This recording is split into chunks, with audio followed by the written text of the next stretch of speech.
Continue knitting down to the sleeves. There are 2 in total. Each sleeve is divided into the cuff and the sleeve body. Use the left-handed long tail cast-on method.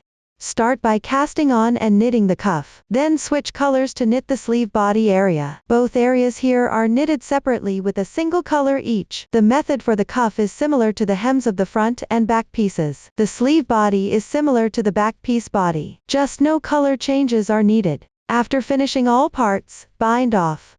No new stitch patterns or methods were used. Everyone can directly refer to the pattern chart. Finish knitting the sleeves. The knitting is now completed. Next, move on to connecting the pieces. First, connect the hem sections of the front and back pieces along with the body part positions. Then, connect the shoulders of the front and back pieces. Afterwards, join the beginning and ending of the sleeves. Finally, attach the sleeves to the armholes of the front and back pieces.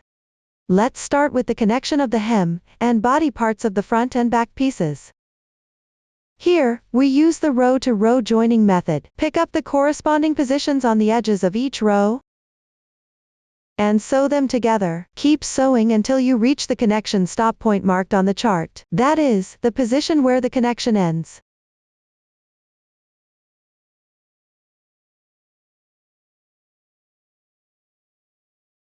Then, place the wrong sides of the front and back pieces together.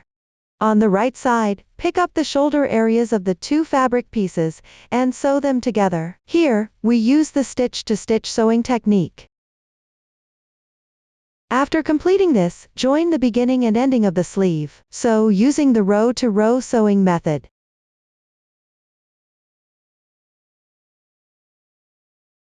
The technique is identical to the connection between the hem and body of the front and back pieces. Finally, sew the sleeve onto the armhole positions of the front and back pieces. Pick up the edge of the last row of the sleeve as you move downward, and sew it to the armhole using the stitch-to-row method. For these corresponding areas, you need to use the corresponding color yarn for sewing. For example, use the hem color to sew the hem area. Use the body color to sew the body area. As you sew upward from the bottom, finish the hem section. You can tie a knot to connect the yarn for the body section, and then sew it together. Alternatively, you can weave in the ends of the hem yarn. Then take the corresponding color for the body and sew upwards. The same applies for the sleeves. And also for the shoulders. After sewing the corresponding color section, take the yarn of the next color section and continue sewing.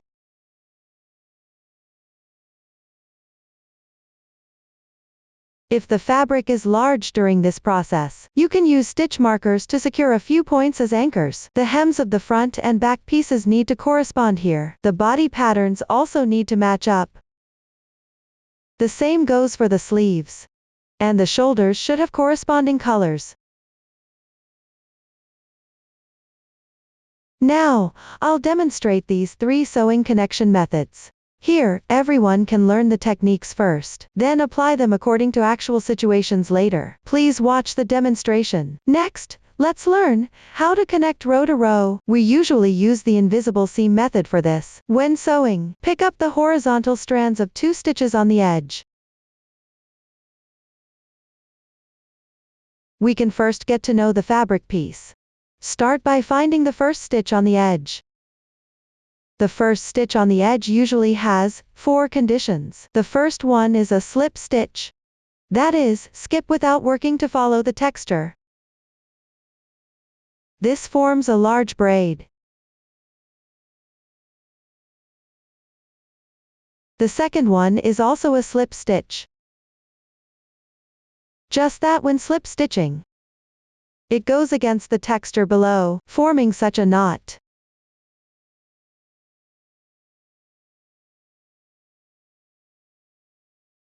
The third one is knitting every row. Usually, knit on the right side, and purl on the wrong side. This forms small braids like these.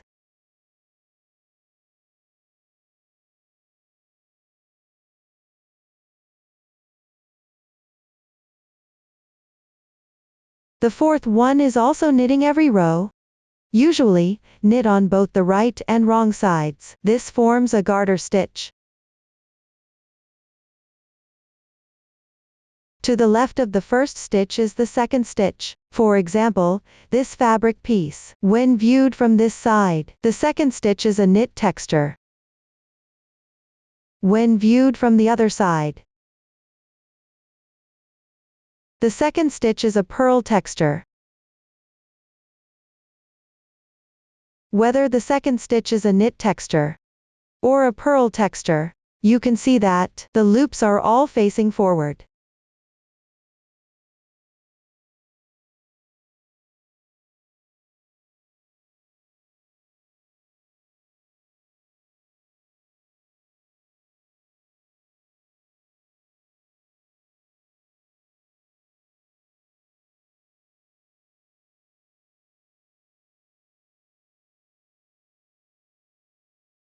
The horizontal lines below the inverted loops are the horizontal strands between two stitches.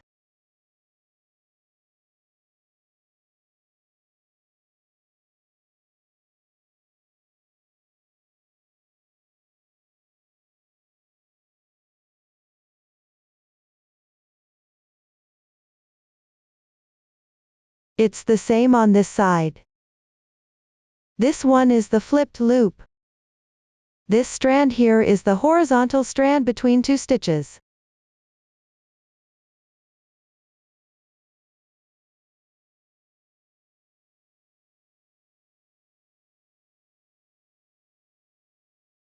The edge with a garter stitch is the same. This here is the second stitch.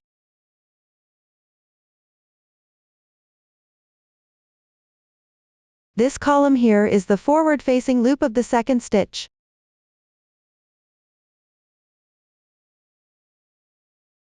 Between these two stitches, the flipped loop.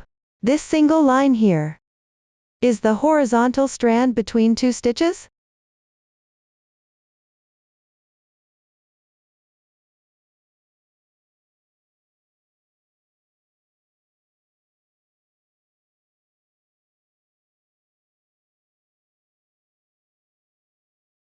The edge is made with slip stitches. Similarly,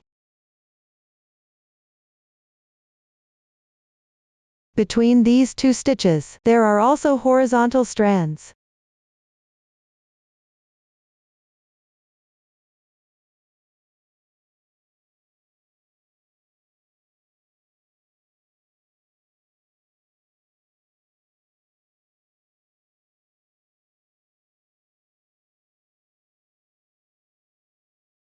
No matter which kind, a carried strand roughly corresponds to one row. Before sewing, you can first weave in the yarn tails on the wrong side for a few stitches, and tie a knot to secure it. I won't weave in here for demonstration purposes. Invisible sewing means each time you alternate between the two pieces,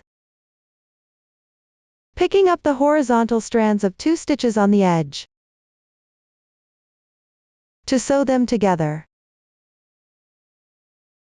Pick up 1 to 2 strands each time. Note that, if the row counts match for the two pieces, you can sew them together evenly. This means each time you pick up the same amount of horizontal strands.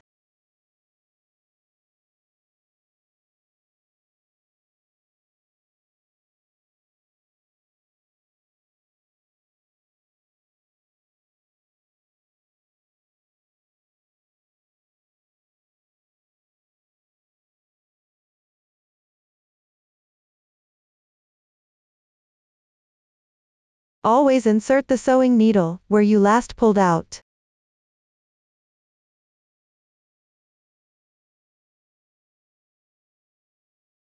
To pick up the horizontal strand.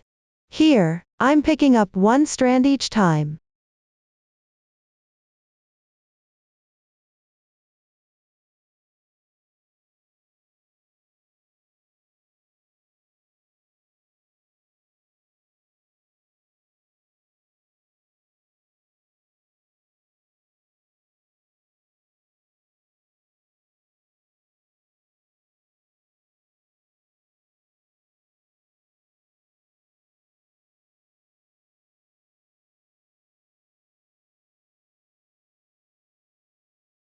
After sewing a few stitches, slightly tighten the yarn.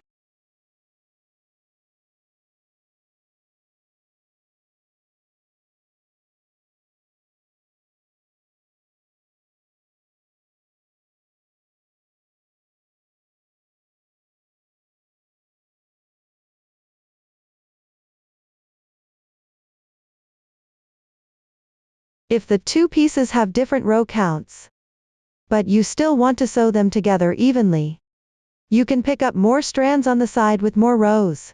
For example, as a general rule, you pick up one strand each time, but on the side with more rows, you can pick up two strands at appropriate positions.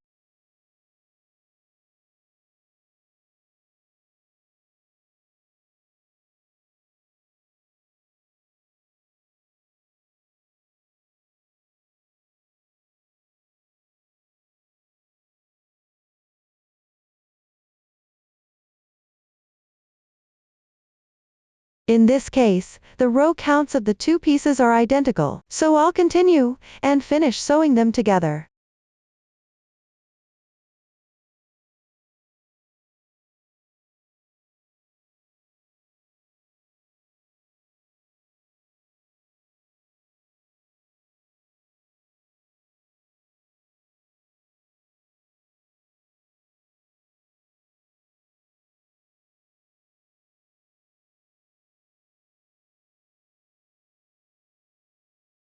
This is the seamless sewing for rows method, with both stitches in the bound-off state. Use the seamless sewing method. You can leave a long yarn tail on one of the fabric pieces at the end, thread the tail through a sewing needle, position it at the back, and pull out the sewing needle from the piece near you that doesn't have the tail. That is, pull out from the middle of the edge stitch.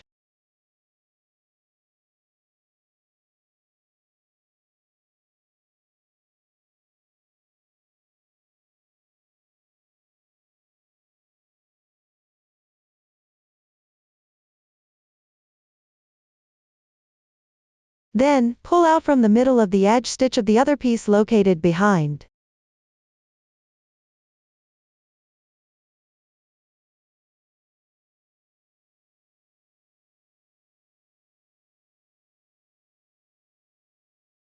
From this point onward, pick up the reversed braid from the front piece each time.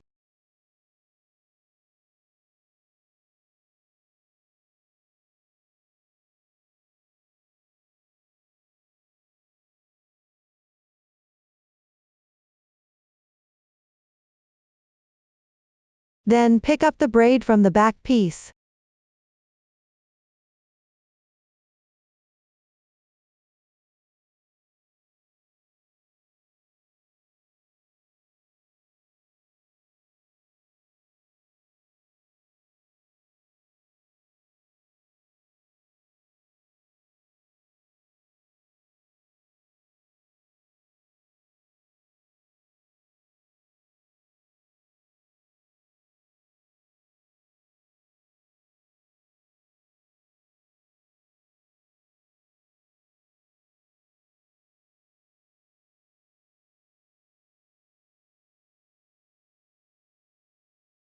After sewing a few stitches, you can take a look. The sewing position forms a braid-like texture.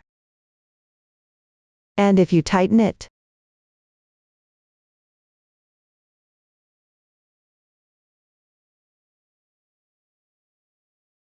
it becomes a seamless seam, leaving no visible trace of the seam. You can decide whether to tighten it based on your preference. I will continue and finish sewing this part.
This way, the seam is sewn up, if the stitches are bound off.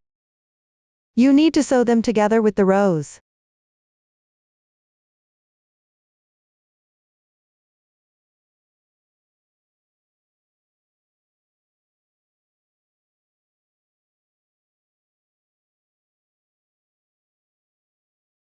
On the stitch side, pick up the braid.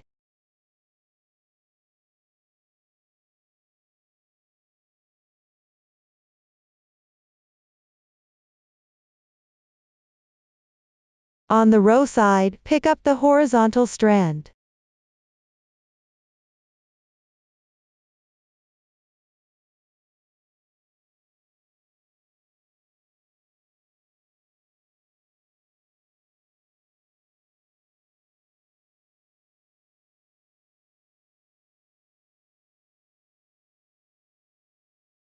And, if the row count is greater than the stitch count, adjust accordingly, at the appropriate position. At the same time, pick up 2 horizontal strands.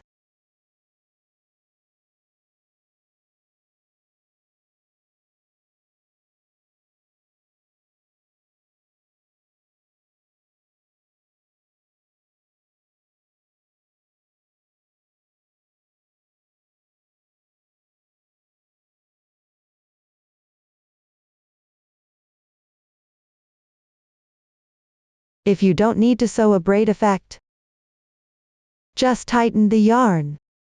Now the connection part has been explained. Next, we'll knit the collar. Pick up stitches along the neckline area of the front and back pieces, then work back and forth in rows. After completion, the fabric needs to be folded in half and sewn together. Let's start by picking up stitches. Here, we'll begin from the bind-off point at the right shoulder parts of the front piece. Refer to the chart to locate the starting position for picking up stitches, then work downward along the back piece. Continue picking up stitches all the way to the corresponding position, at the neckline of the left shoulder parts. If you encounter a spot where stitches were bound off, pick up the stitch into the loop that corresponds to below the bind-off. If the edge is a braid, pick up the stitch into the space between 2 stitches on the edge. Pick up the braid along the edge. You can refer to the chart first. Evenly distribute the number of stitches to be picked up in each section. Mark with a stitch marker, then pick up stitches evenly.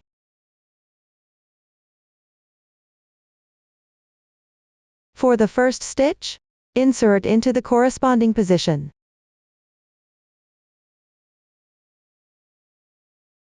Take the yarn. Make a slip knot. And then place it onto the needle. Pick up 1 loop like this counts as 1 stitch.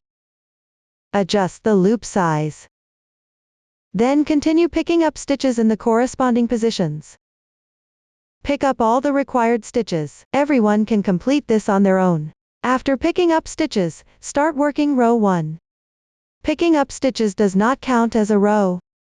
The ending position is on the right side, at the left shoulder parts of the front piece, so row 1 will be worked on the wrong side. Refer to the chart and work the opposite stitch pattern, then work back and forth until row 10. During this time, some rows require decreases at the beginning and ending. All the stitch techniques used have been demonstrated before. Everyone can directly refer to the chart. Complete the first 10 rows. After that, work row 11. This row requires knit stitches. Work 1 row of knit stitches. Here I will use this small sample for demonstration.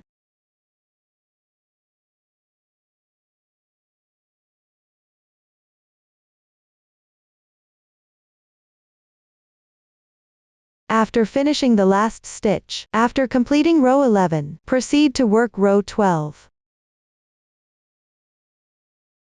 Increases are needed at the beginning and end. Use the M1BL method. Start by increasing 1 stitch, yarn over with your right index finger, place the loop onto the needle. Complete 1 M1BL.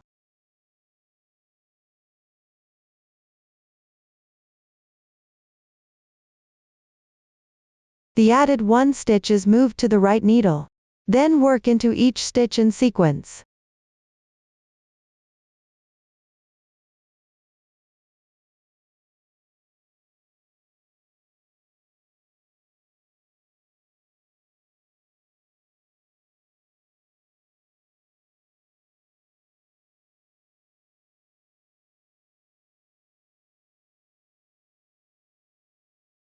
After finishing the last stitch,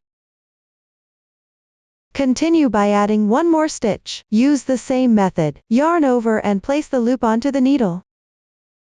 At this point, row 12 is completed. Next, work row 13. Work evenly. For the M1BL position, simply pick up the loops on the needle and knit the corresponding stitches.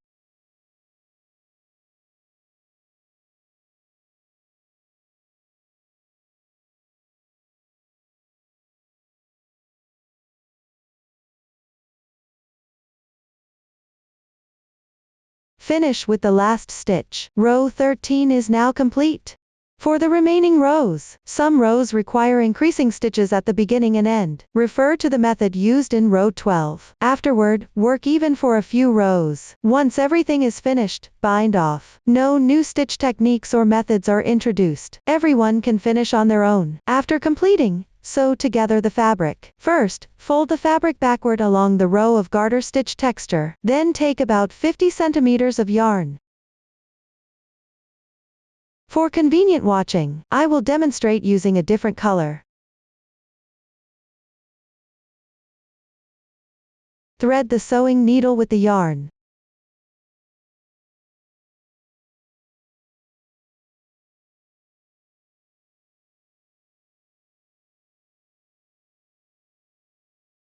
Then start from either end on the top side.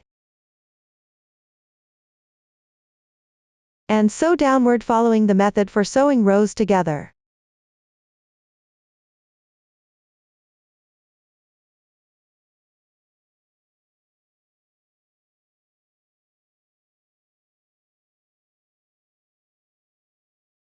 Begin by inserting the sewing needle into an approximate corresponding position along the edge. Leave a little bit of yarn.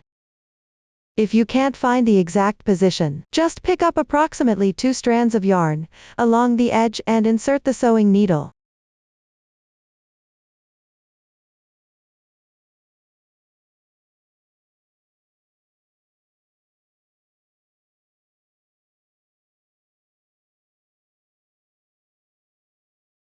As long as both sides roughly correspond.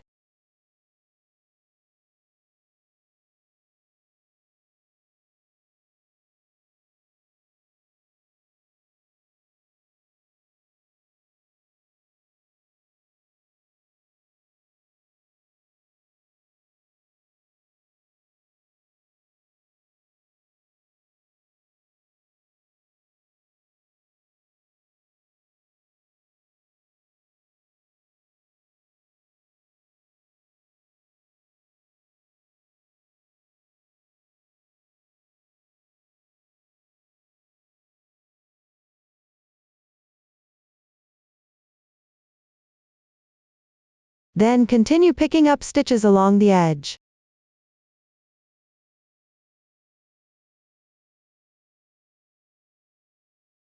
At the end, pick up the braid formed by binding off. On the other side, pick up the raised horizontal bars on the wrong side. Sew together roughly corresponding points. There's no specific requirement for the sewing method here. Just make sure it's secure and looks nice.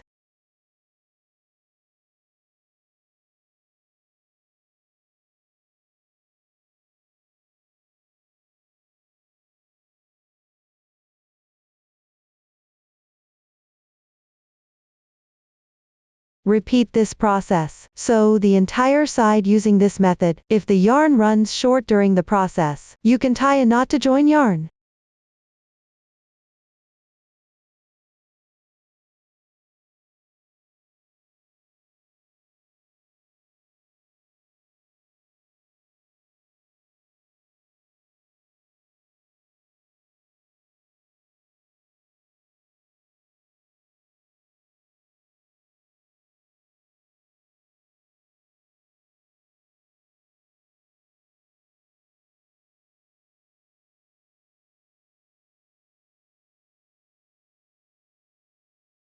Pay attention to pick out the starting yarn tail.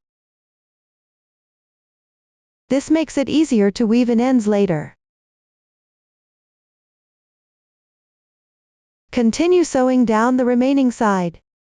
Similarly, pick up stitches along the edge, sew row by row together. If you can't find the exact position, just pick up approximately 2 strands of yarn along the edge and sew them together.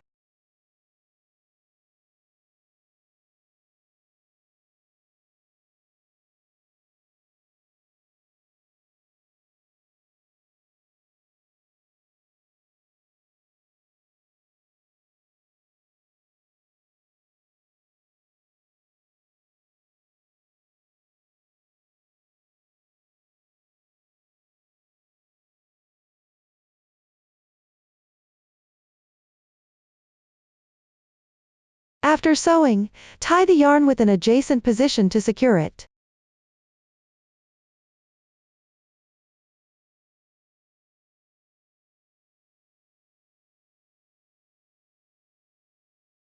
Then weave it in following the fabric texture.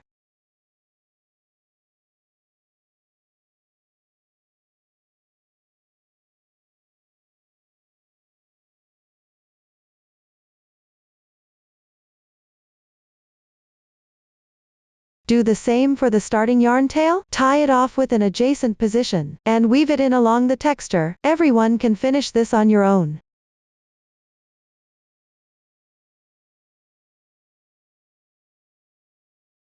That concludes the collar knitting tutorial. Next, we will make and attach decorations. These include buttons, bordure, and embroidery. First, on the underside of the collar, make the buttons. After completing them, pick up stitches in the corresponding area of the front piece to knit the bordure. Finally, embroider flowers in the corresponding positions. Let's start by making the buttons. These consist of cords and button parts. Begin by knitting the cords. Here, you will pick up stitches on the fabric to knit. There are 2 in total. Here, after the cord on the right side is finished, you need to make the buttonholes. Once the cord on the left side is finished, you need to sew on the buttons. Let's start by making the cord on the right side. Here, I'm demonstrating with a small swatch. Pick up the corresponding yarn. Make a slip knit with the yarn. Place it onto the needle. Slightly tighten. Then, use the M1BL, and add 2 stitches.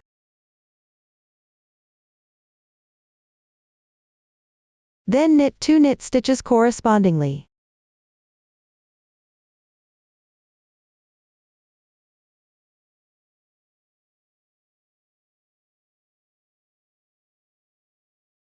Skip the 3rd loop. Slip it as if to knit. Transfer it to the right needle. Next, use the right needle to locate below the collar. 7/8 centimeters inward from the edge. My swatch is shorter in length.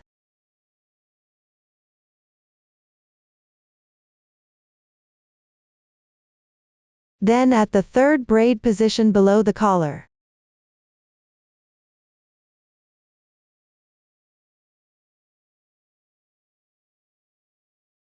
Insert the hook into the roughly corresponding braid.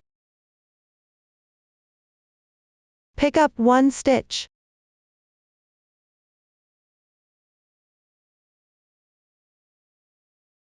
Then take the 1 stitch that was previously slipped unknitted on the right needle, and pick it up to cover the 1 picked up stitch.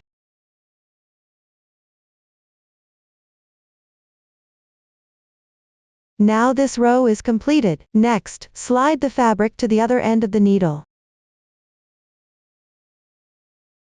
Then knit 2 knit stitches correspondingly. When knitting the first stitch, tighten it slightly.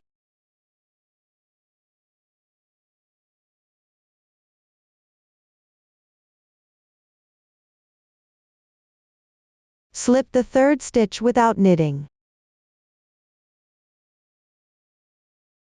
Then proceed on the left side of the fabric, approximately at the corresponding braid position. Insert the needle and pick up one stitch.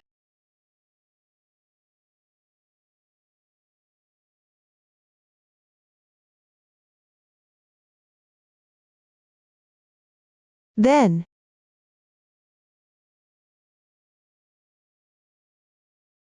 take the one stitch that was previously slipped unknitted, and cover the one picked up stitch.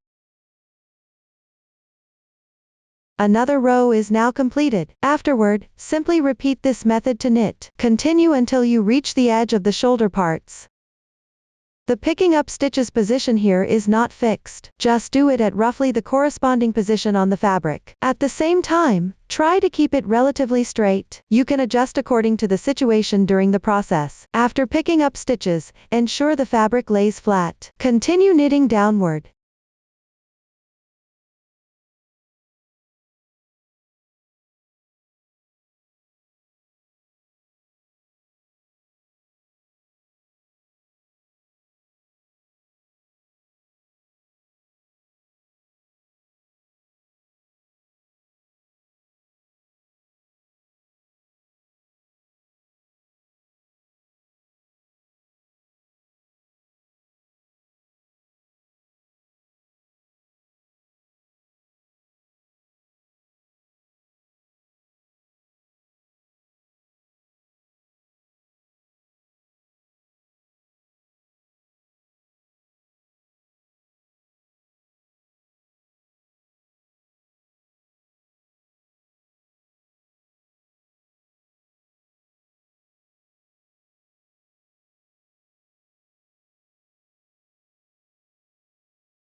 Knit until you reach the edge position.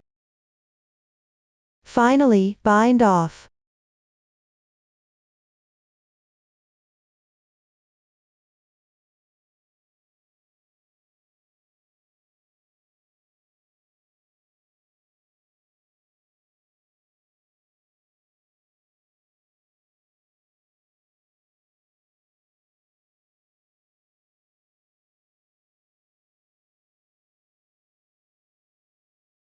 At this point, there will be one loop remaining on the needle. Crochet downward to create a braid for the buttonhole.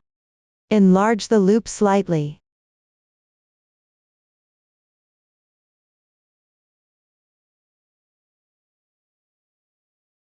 Then bend the thread to form one loop.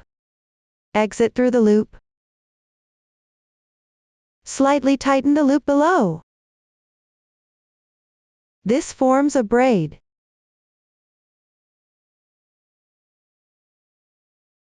Continue to bend the yarn downward to create a loop.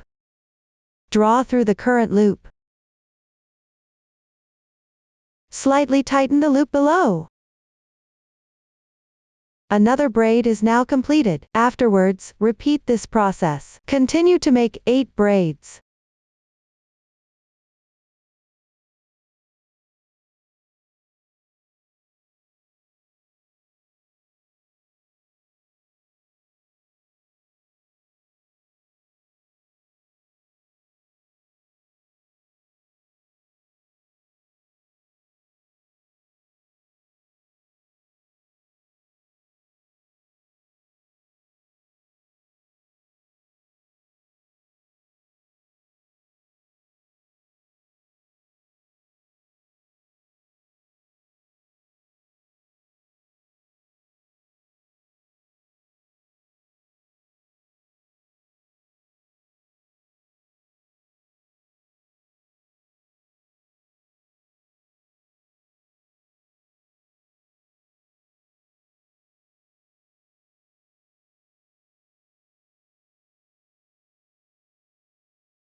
Then combine the braids. Now you can pick up the button and check if it fits. See if the button fits properly when fastened. If it's too tight, you can make a few more braids. If it's too loose, remove a few braids. Just pull the yarn tail to undo the braid. After ensuring it fits well, leave a long yarn tail at the bottom and cut the yarn. Pull the yarn through. Then use a sewing needle, secure the buttonhole to the edge of the strap and the front piece.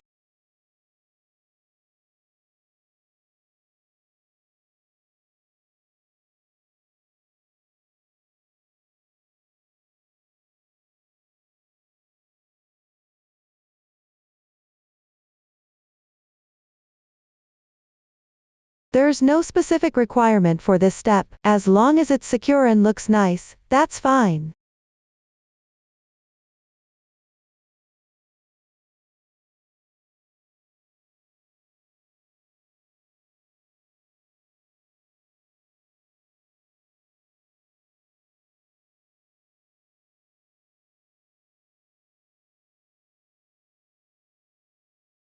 Once done, tie the yarn off on the wrong side.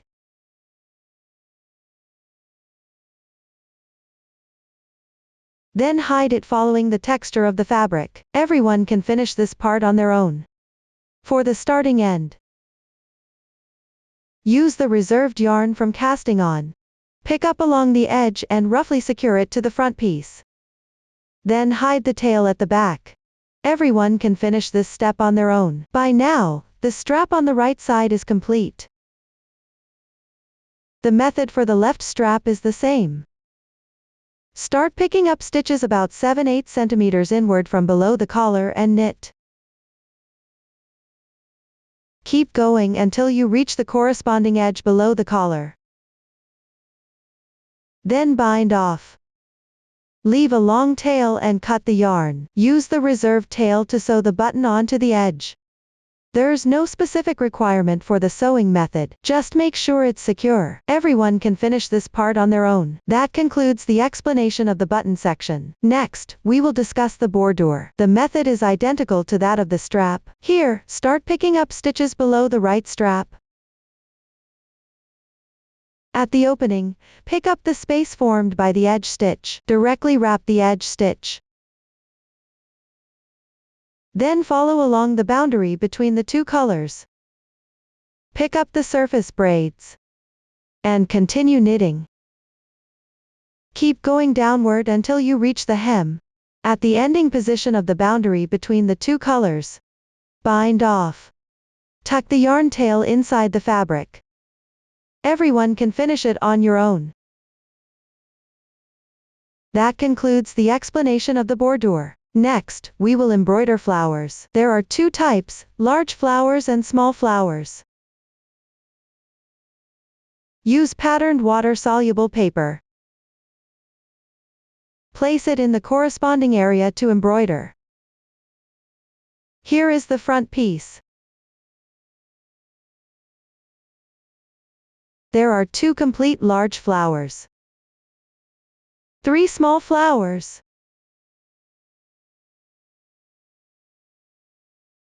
1 incomplete large flower.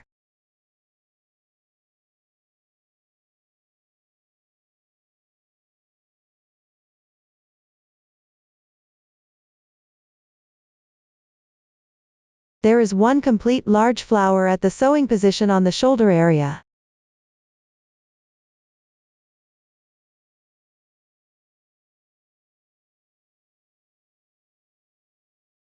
There is 1 small flower and half of a large flower in the color change area on the top of the back piece.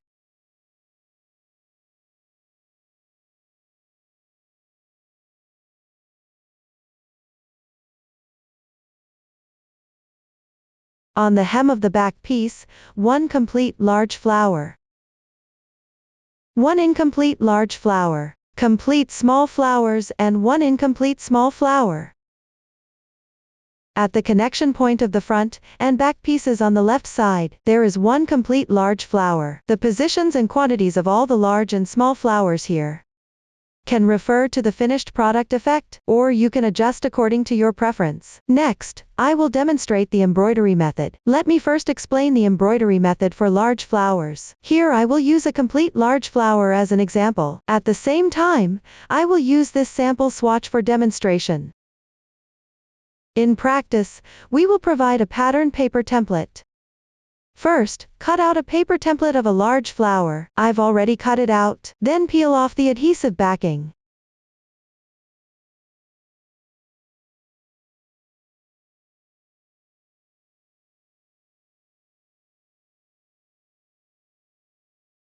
This is a water-soluble fabric. It can be washed away directly with water later. Place the paper template on the position where you need to embroider.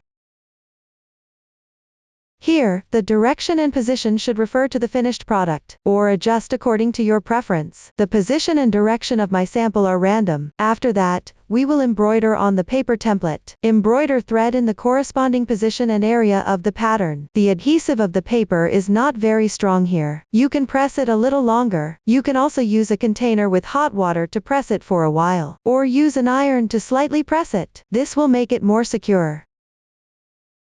At the same time, to prevent the template from shifting during the embroidering process, we can start by embroidering 5 positions similar to flower stems. The colors needed for each position on the template are marked on the chart. Let's begin embroidering now. First, refer to the chart and pick up the color yarn for the flower stem position. The color for the small sample is random here. Take about 50 centimeters in length. Then pull out 2 strands of the yarn. Here, pull 1 strand at a time.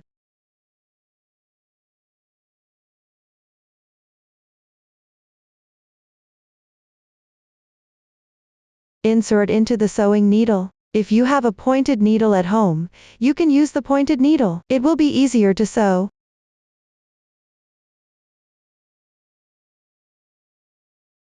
Start sewing downward. First, secure the thread on the wrong side. Pick any position.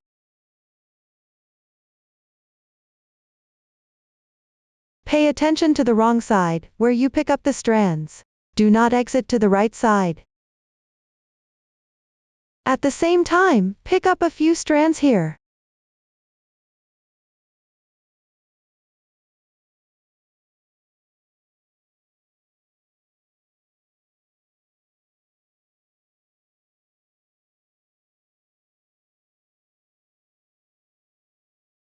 Tie a knot to secure it slightly.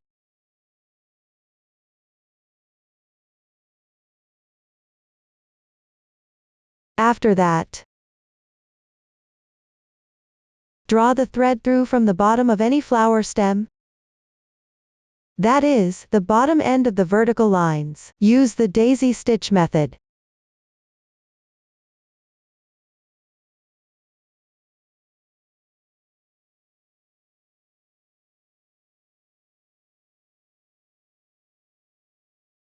Afterward, insert the thread from the same position.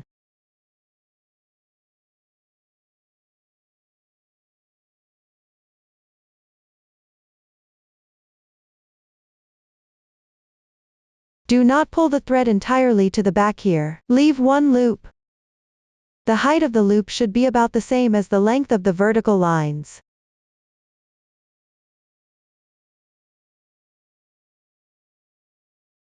You can slightly leave a loop after.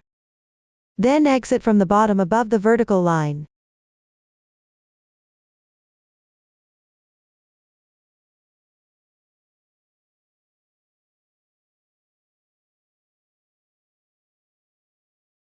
Then pass through the loop. At this point, you can adjust the loop a little. Do not pull it too tight here. Keep the fabric lay flat. Meanwhile, keep the pattern lay flat as well. Then, from outside of the loop, insert the thread from the same position.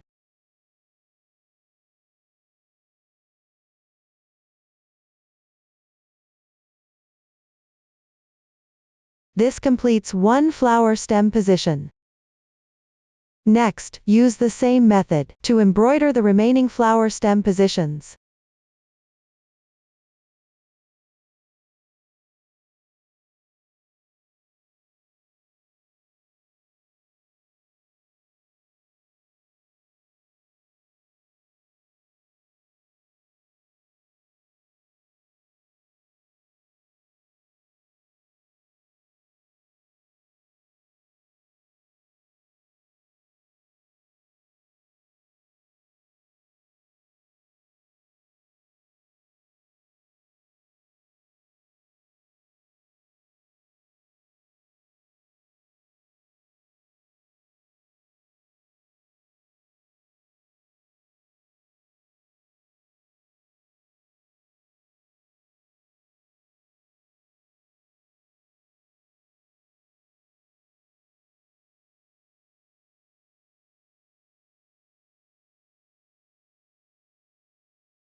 After completing the embroidery, the flower stem positions are now embroidered. Check the remaining length of the thread. If the thread is long enough, you can continue to embroider the same color positions. The small leaf-like positions on the top here are also embroidered using the flower stem color, so let's move on to embroidering the small leaves.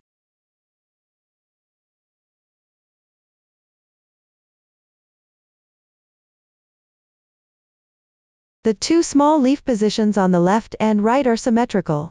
At the same time, make sure to embroider with a curve. Start by sewing the thread on the right small leaf. Exit from the bottom of the pattern.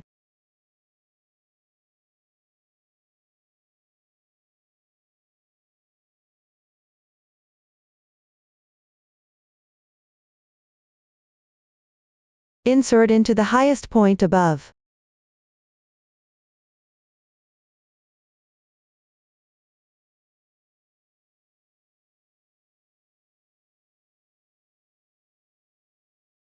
Then, from the left side of the line segment, exit 1/3 of the way up from the bottom.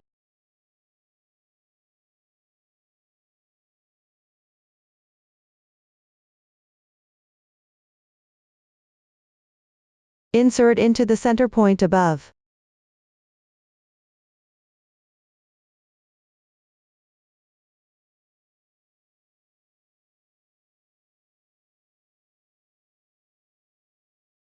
Then exit from the middle position between these two line segments.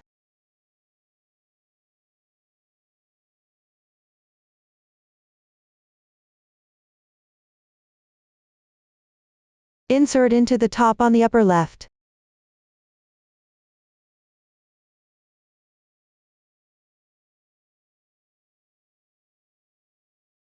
That completes the embroidery for one small leaf.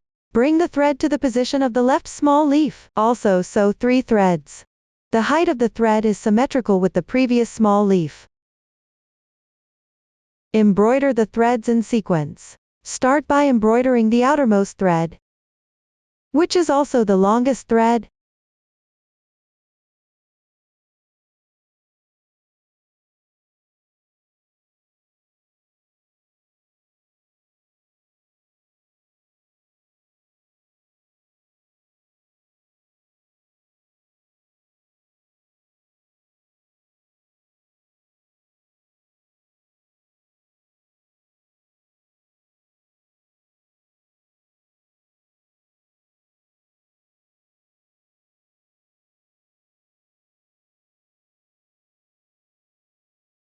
This completes the embroidery for one group of small leaves. The positions of the remaining leaves are embroidered using the same method for a group. I will demonstrate it again. Pay attention to the symmetrical height of the small leaves, on the left and right within a group. If the yarn tail is not long enough, pick the position of the previously embroidered threads on the wrong side, tie a knot to secure it.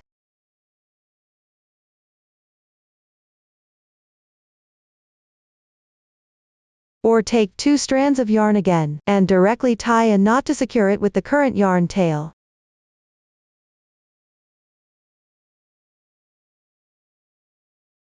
Then hide the yarn on the wrong side.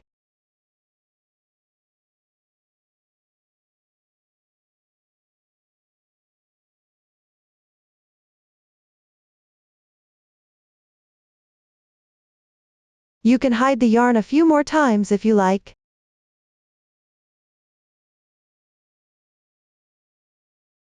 Pick up the corresponding thread again. Take 2 strands as well.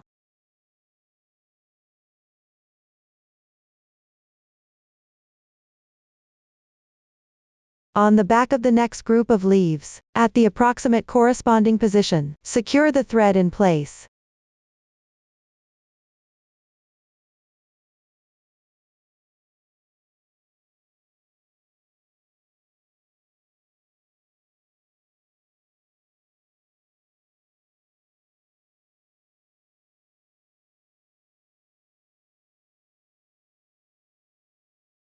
Begin embroidering.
Then repeat this process. Continue to embroider the rest of the small leaves. Complete it on your own.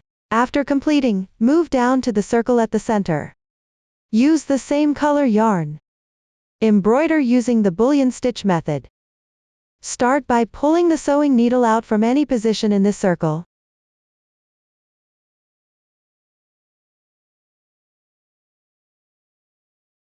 Pull the yarn through. Then place the sewing needle at the exit point. Wrap the thread around the sewing needle 10 times. Mindful that the bottom of the loops is flush against the fabric.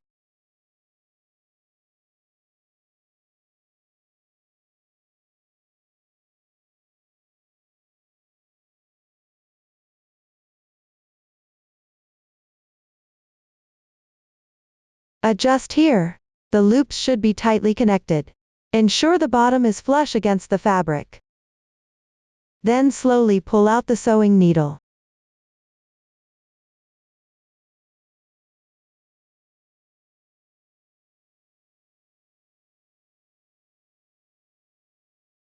Press the yarn with your left thumb.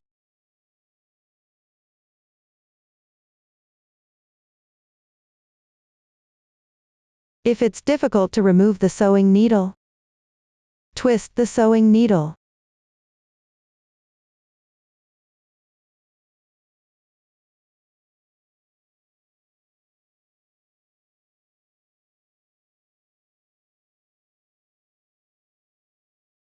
Then gently pull to tighten the yarn. If there's a little distance between the bottom and the fabric, that's fine. Next, insert the thread from a position beside where you pulled the sewing needle out on the right side.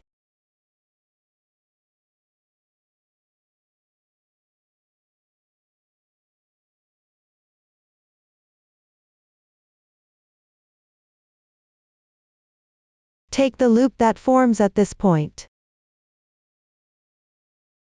and place it on the circular pattern. Secure the loop downward a bit.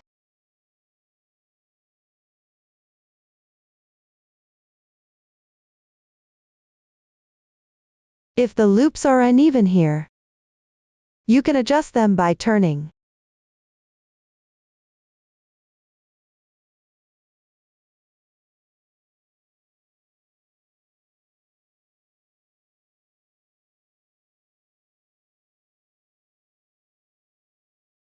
Start with the side that's curling up. Find 2 points to roughly secure the loop.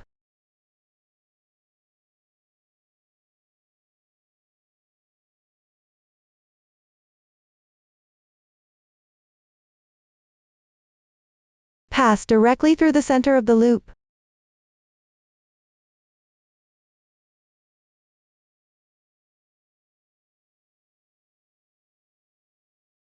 Then thread through the gap between the loops, and come back out at the original stitch point.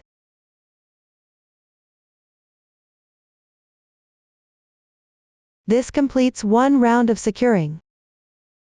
Use the same method to secure it again.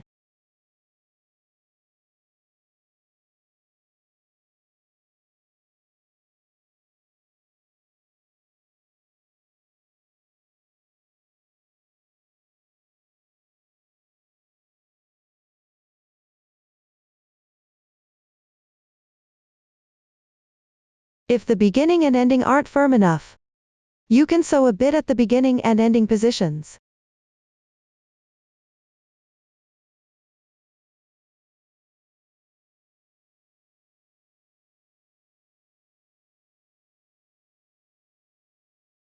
Insert the sewing needle between the loops of the beginning and ending once.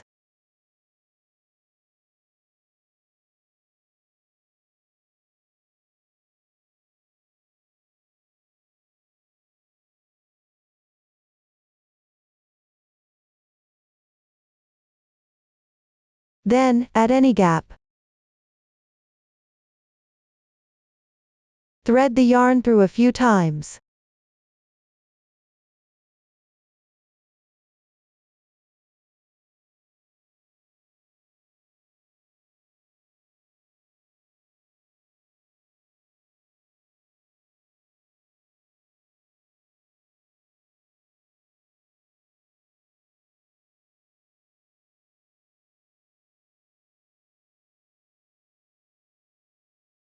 Here, make adjustments based on your situation. As long as the final loops are firm and even, that's fine. Afterward, tie a knot on the back to secure the yarn. Then weave in the end into the fabric.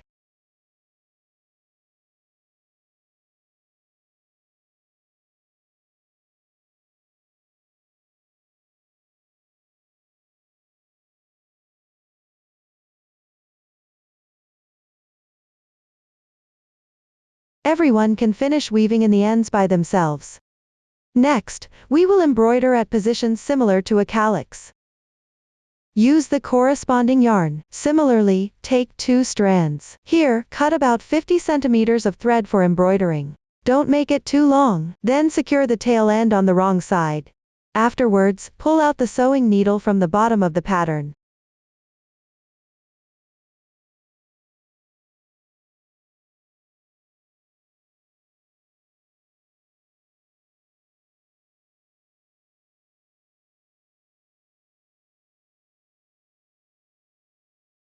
Pick up the 3 vertex points of the pattern below, and insert the sewing needle in sequence.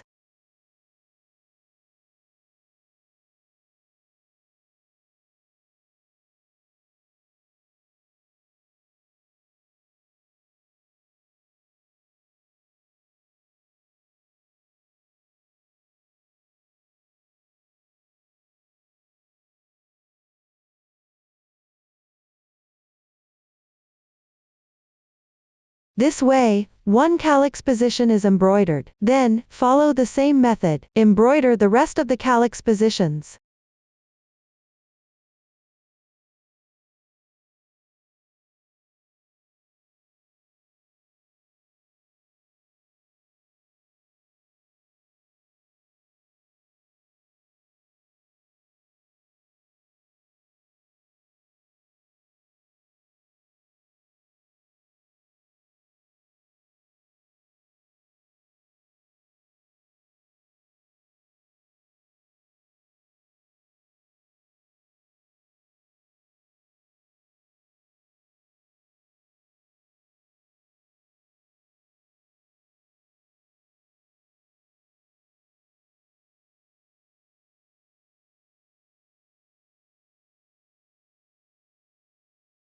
After completing the embroidery, this color yarn won't be used anymore. Just settle the ends on the wrong side. Everyone can finish this by themselves. Below, embroider at positions similar to large leaves.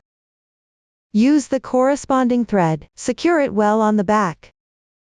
Then exit the sewing needle from the bottom of the pattern.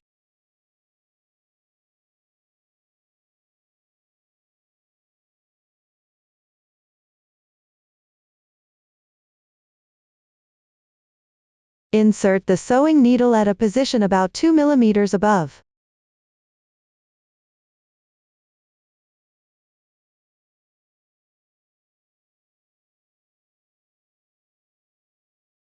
After that, exit the sewing needle again from the top position.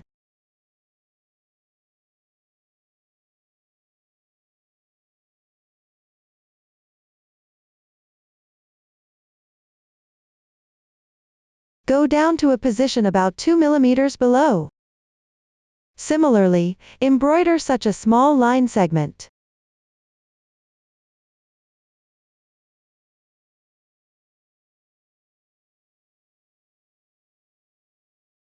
Then exit the sewing needle from the middle of the upper line segment.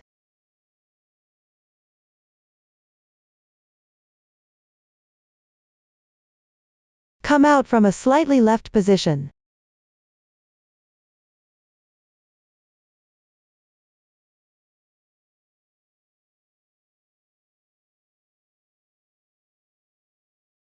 Move downward and thread 4 times along the 2 segments. Thread around one circle first. Here, if you use a pointed sewing needle, you can use the tail of the sewing needle to thread. Like this, pass through the small line segment.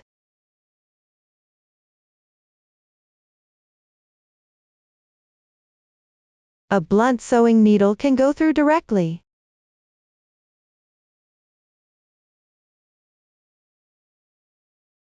This completes one circle.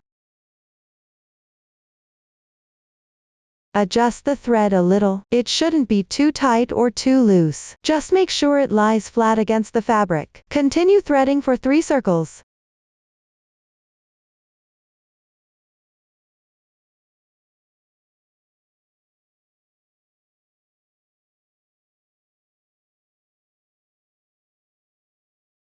One circle.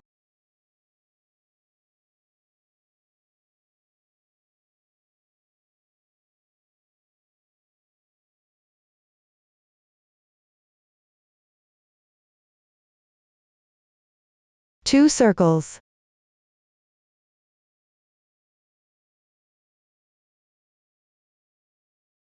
For the ending of the third circle, you don't need to pass through the small line segment above. Thread through the center of the small line segment to the back.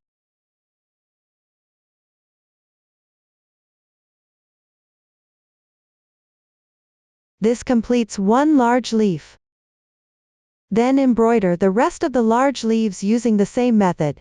If the yarn runs out during the process, tie a knot on the wrong side and hide it. Then attach new yarn and continue embroidering. Everyone can finish this part on their own. Finally, we'll embroider the position similar to the fruit at the top. Here, use the same color yarn as the large leaves. If the previous yarn runs out, you can join a new yarn. Use the daisy stitch method. Stitch 4 times to fill in the fruit area.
Once done, one fruit is embroidered. Everyone can embroider the remaining fruit areas using the same method. Finally, weave in the ends. That concludes the explanation of the large flower embroidery technique. Next, we'll discuss how to embroider the small flowers. The techniques used for the large flowers have already been demonstrated. Let me explain this part here. For the small flowers, use this shaped paper pattern. There are 4 calyx-shaped positions in the middle. You can embroider them following the same method as the calyxes on the large flower. Pull out the sewing needle from the bottom of the pattern. Pick up 3 top points in sequence and insert the sewing needle at the top position where the fruit is. It's identical to the fruit section of the large flower. Use the daisy stitch method and embroider 4 times. Embroider the fruit area completely. The small leaves on both sides of the fruit are exactly the same as the small leaves next to the fruit of the large flower. One small leaf is embroidered with 3 threads. And create an arc. The edge is the longest. Insert the hook from 1/3 down on the left side to embroider. Then, pull out the sewing needle from the middle between the 2 stitch-out points to embroider the inner side. The positions and arcs of the small leaves on both sides need to be symmetrical. The methods have all been demonstrated before. Everyone can complete it on their own. At this point, the embroidery of the small flowers has been explained. Everyone can refer to the methods learned earlier and embroider according to the finished product effect and personal preference. After completion, just wash away the soluble fabric with water. At this point, the embroidery section has been explained. Up to this point, the entire process of making the garment has been fully explained. If you have any questions during the process, don't hesitate to reach us via our website, Susan's Family, supporting your handwork experience, sharing the joy of life. Thank you all for watching. See you in the next episode.